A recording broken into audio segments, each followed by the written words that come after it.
फादिल काज़मी साहब मौजूद हैं, तो जिक्र चल रहा था तुर्की का, तो आज भी मेरे ख्याल से उसी को कंटिन्यू करेंगे। जी बिल्कुल, हम तुर्की की बात कर रहे थे और ख़ास तौर पे सुल्तान मोहम्मद फ़ातेह की बात चल रही थी और कॉन्स्टेंटिनोपल की जो विक्ट्री है उस हवाले से हम कन्वर्सेशन कर रहे थे। अच्छा, इस बात पे आने से पहले मैं आपको थोड़ा सा माजी में लेके जाना चाहूँगा। सरकार दो आलम सल्लल्लाहु अलैहि वसल्लम की लाइफ का एक बहुत ही इम्पोर्टेंट माइलस्टोन जब आपने एम्परर्स को लेटर्स लिखे थे और उसमें आपने कैसरे रोम को भी लेटर लिखा था, और वो कैसरे रोम जो था इस बिजेंटीनियन एम्पायर का वो एम्परर था, किंग था, और उस वक्त उसने इस्लाम कबूल नहीं किया। प्रॉफिट सल्लल्लाहु अलैहि वसल्लम ने जिन जिन एम्परर्स को लेटर लिखे, वन वे और दी अदर वो सारी सल्तनतें इस्लामी सल्तनत बनी। और सरकार दो आलम सल्लल्लाहु अलैहि वसल्लम का एक लेटर है, आपने किसरा ईरान के जब किंग को लिखा था, साइरस जो था, खुसरो परवेज, तो सरकार दो आलम सल्लल्लाहु अलैहि वसल्लम ने उसको जब लेटर लिखा और वो लेटर के हवाले से जो गुस्ताखी हुई, तो उसके बाद आपने ये स्टेटमेंट जारी की थी कि अपने किंग्स को बता दो मोहम्मद ऑफ अरेबिया सल्लल्लाहु अलैहि वसल्लम की जो हुकूमत है वो समंदरों तक, बल्कि समंदरों से आगे तक जाएगी इंशाअल्लाह। तो ये सरकार दो आलम सल्लल्लाहु अलैहि वसल्लम की दुआ थी, सरकार दो आलम सल्लल्लाहु अलैहि वसल्लम की प्रेडिक्शन थी। इस्लामिक स्टेट ने एक्सपैंड करना था और कस्तनतुनिया के हवाले से तो बहुत सी हदीस थी। अब सुल्तान मोहम्मद फ़ातेह जो है वो तारीख़ के इस इंतहाई अहम मोड़ के ऊपर खड़ा हुआ है। उसको ये हदीस भी पता है, उसको ये भी पता है कि यहाँ पर पिछले जो मेरे जनरल्स थे वो किस तरह से उनको वो नहीं कामयाब होते रहे। अब वो कैनन्स लेके आया। कल यहाँ पे हम बात कर रहे थे कि पहली दफ़ा कैनन्स का इस्तेमाल किया गया, तोपों का इस्तेमाल किया गया, क्योंकि दीवारें ब्रीच नहीं होती थी। नेवी का इस्तेमाल उसने किया और वो भी बड़े इंजीनियस तरीके के साथ वो नेवी को उन चेन्स के नेटवर्क को ब्रीच करके खुश्की के रास्ते उसने अपने शिप्स को जो है पानी के अंदर उतारा है। और कैनन से वो दीवारों को फायर करेंगे ताकि दीवारों में शिगाफ पड़े और हमारी आर्मी जो है अंदर जा सके। और वहां पर उन्होंने खाइयां खोदी हुई थी जिसके अंदर पानी जमा था कि अगर आर्मी आएगी तो वो उस खाई के अंदर गिरेगी। तो उस खाई को उन्होंने भरने की भी कोशिश की कि वो मिट्टी लेके डिगिंग करते थे और उसको भरने की कोशिश करते थे ताकि जब आर्मी आए तो वो उसमें से गुजर सकें और उस पानी वाली जगह में उनको नुकसान ना हो। अच्छा, अब ये कॉन्स्टेंटिनोपल जो है वो शहर, उसके इर्द गिर्द मुहासरा है, फायरिंग हो रही है। अंदर वाले लोग क्या कर रहे हैं, जैसी किसी जगह पे शगाफ पड़ता है वो उसकी मरम्मत करना शुरू कर देते हैं रात को, क्योंकि जंग नहीं होती। ये उस दौर का नाम था, क्योंकि टेक्नोलॉजी भी इतनी एडवांस नहीं थी। तो दिन में अगर आपने फायरिंग की है तो आप रात को रेस्ट करते थे। तो रात को कस्तनतुनिया वाले जहां जहां पे शिगाफ पड़ता था उधर रिपेयर करते थे और वॉच करते थे कि कोई हमला होने वाला है या नहीं है। 53 दिन गुजर गए, 52 दिन गुजर गए और एक स्टेलमेट था। खुश्की के रास्ते आपने अपनी कश्तियां और शिप्स पहुंचा दिए हैं, फायदा नहीं हो रहा। अब फायरिंग कर रहे हैं, फायदा नहीं हो रहा। शिगाफ पड़ रहे हैं, शिगाफ को दीवारों में और फसीलों को भरा जा रहा है, फायदा नहीं हो रहा। और आपकी इंटरनल बगावत का खदशा अब शुरू हो गया, क्योंकि उस वक्त एक यूनिफॉर्म्ड आर्मी तो होती नहीं थी जी। बहुत से कबाइल थे जिनको इकट्ठे किया जाता था, उनको इंसेंटिवाइज किया जाता था। तो अब एक हद से ज्यादा वो वहां पे रह भी नहीं सकते थे। हाँ जी। और बहरहाल तीरों का एक्सचेंज हो जाता था दोनों तरफ से, कुछ एडवांसेस होते थे, शहादतें होती थी।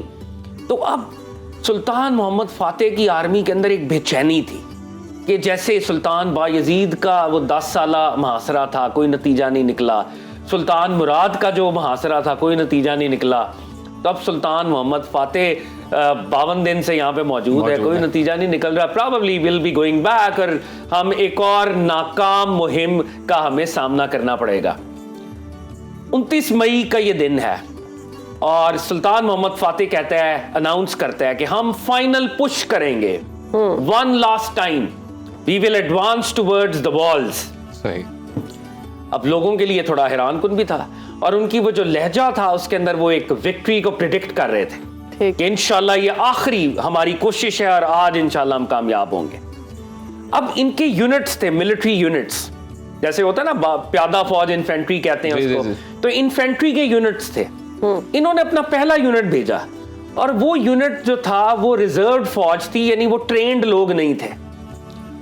उन लोगों की शहादतें हुई, वो जब आगे गए तो उनकी शहादतें हुई, और फिर इन्होंने एक और यूनिट को भेजा। अच्छा, वो भी आगे बढ़े, क्योंकि देखें वो बहुत हेविली फोर्टिफाइड थे, वो लोग तादाद में वो कम जरूर थे, मगर वो अपनी सिटी को बचाने के लिए डिफेंस उनका बहुत ही इलैबोरेट था। तो जैसे ही आप दीवारों की तरफ जाएंगे, दीवारों के अंदर बाय द वे फसील के अंदर दरवाजे भी थे जिनको उन्होंने बंद रखा हुआ था, लेकिन एंट्री का कोई रास्ता था नहीं। तो जैसे ही आप एडवांस करते थे वो तीरों की फायरिंग करते थे और अपने मंजनीकों की फायरिंग करते थे। दूसरा यूनिट भेजा गया, उसको भी कामयाबी नहीं मिली। सुल्तान मोहम्मद फातेह का जो पर्सनल यूनिट था जो इनको गार्ड किया करता था, उनको जानिसारी कहा जाता था। जानिसारों का एक वो यूनिट था, तो उसका नाम ही जानिसारी था।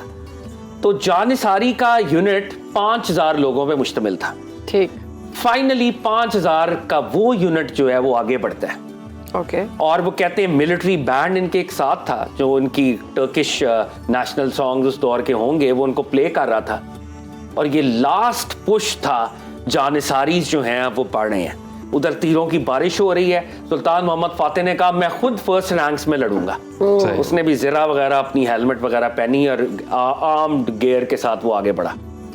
अब ये जब जा रहे हैं और एक जगह पर एक गेट के अंदर शगाफ था, वहां से 50 जानिसारी जो हैं वो शहर के अंदर दाखिल हो गए। अब वो जब अंदर दाखिल हुए हैं तो मैंने आपको बताया था ना, एक फसील नहीं थी, एक फसील के बाद किलिंग फील्ड, फिर फसील, फिर किलिंग फील्ड, फिर फसील।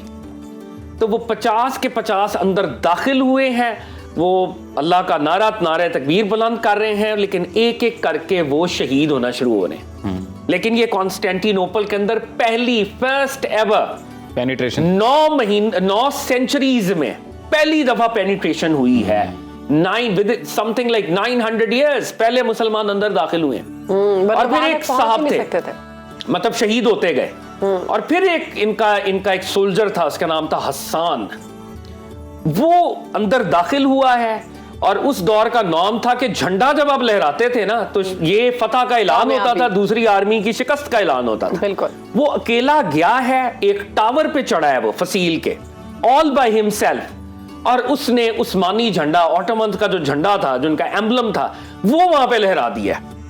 और जैसे ही वो लहराया है तो उधर उनका मोरल बिल्कुल डाउन हुआ, इधर मोरल अप हुआ, और जो एक शगाफ थे इन्होंने फिर पुश किया वहां पे। उन साहब ने जैसे ही झंडा लगाया है उनकी शहादत होगी वहां पे, क्योंकि किलिंग फील्ड थी ना वो, it was a killing field. उनकी शहादत होगी, लेकिन ऑटोमन्स ने जब अपना झंडा देखा है तो फिर इन्होंने वो फाइनल पुश किया और ये कॉन्स्टेंटिनोपल के अंदर दाखिल हो गए। और फिर कॉन्स्टेंटिनोपल के अंदर जब दाखिल हुए तो सुल्तान मोहम्मद फातेह कुछ देर बाद दाखिल हुए। वहां पे कुछ अनफॉर्चुनेट इंसिडेंट्स भी हुए हैं जो नहीं होने चाहिए थे। और यहां से हमें ये भी पता चलता है कि जो सरकार दो आलम सल्लल्लाहु अलैहि वसल्लम की विक्ट्री थी फतह मक्का, वो कितनी पीसफुल थी, और उसका कोई कंपैरिजन नहीं है।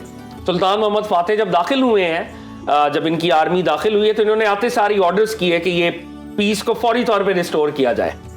और आया सूफिया जो उनका स्पिरिचुअल सेंटर था, सबसे पहले आप वहां गए और उधर जाके पूरे वो शहर का वो जो एक्सपेंस है वो देखा, और वो पूरी सेंचुरीज का लैंडस्केप था। हजरत अबू अय्यूब अंसारी मेज़बान रसूल रजी अल्लाह ताला अन्हो से ये काफिला चला था, और 1453 में पहली दफा वो अंदर दाखिल हुआ था कॉन्स्टेंटिनोपल में। और शेख सादी शिराजी का, क्योंकि मैंने आपसे कल भी शेयर किया था, बहुत सी लैंग्वेजेस पे, लिटरेचर पे इनको अबूर था, तो शेख सादी का इन्होंने शेर पढ़ा जब आया सूफिया को और कैथीड्रल को देख रहे थे। मकड़ियां कैसरों के महल्लात में जाले बुनती हैं, और उल्लू अफरासियाब के महल्लात के अंदर अपने गीत गाता है।